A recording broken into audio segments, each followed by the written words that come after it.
Hi there, it's Ryan G. Wright with DoHardMoney.com, and today's question is how many comps do I need for an appraiser? How many comps does an appraisal use? So an appraiser is typically going to ask for 3 to 4 comparables.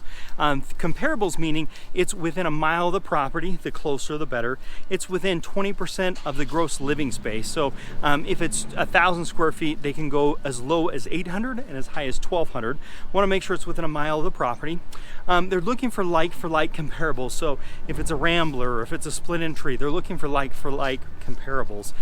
If you're doing an after repaired value appraisal, they're going to be asking for sold comparables that are in as-is condition, and they're also going to be looking for sold comparables that are in the repaired condition, as well as a full scope of work of everything that's going to need to be done. Before they can do that after repaired value appraisal, you'll actually have to supply them with a contractor's bid with a full scope of work.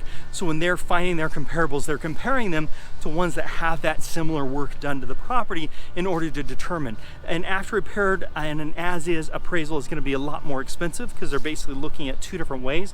What's it worth now, the way it sits? What's it going to be worth once the work's done? So they're pulling and looking at those different sets of comparables. But typically, you're going to be 3 to 4 comparables for as-is and 3 to 4 comparables for after repaired. Now, one of the things I like to look at is I like to get 3 or 4 active comparables and 3 or 4 sold comparables. Now, on an appraisal, they're only going to be using sold comparables. They're not going to be using active comparables. But I like to look at active comparables because if a home is selling for less money on the actives than it is on the solds, I know I'm in a declining market and I need to be pricing the house less than what the actives are selling for.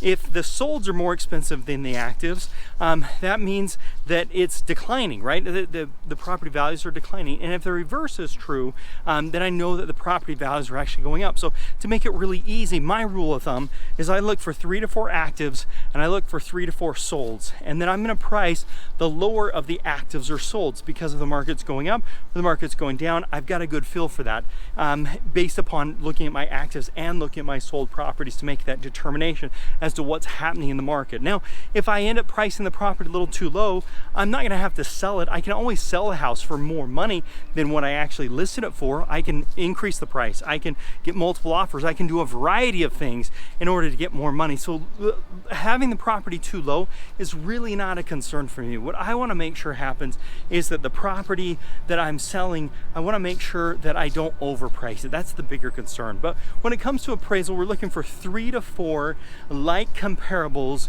within a mile of the property, within 20% of the gross living space, and we want to make sure that they're as good as possible. What I like to do is I start with the lowest comparable and I work my way up until I find 3 comparables that are really like the property that I'm going to be selling. And then based upon that, I can find what this property is really worth. It's really important you don't overlook comparables, and it's really important that you don't just take the lowest and go with those. You've got to find really solid comparables based upon bedrooms and bathrooms and square footage and distance and how close it is to the property, and also looking at those price ranges. So hope this is helpful on what it takes to get an appraisal done and how many comparables are necessary. Check us out at DoHardMoney.com for other helpful tips and tricks when it comes to real estate investing. Also check out our YouTube channel, which is Do Hard Money on YouTube. Make sure you subscribe, give us a thumbs up, and make it a very profitable day. Bye for now.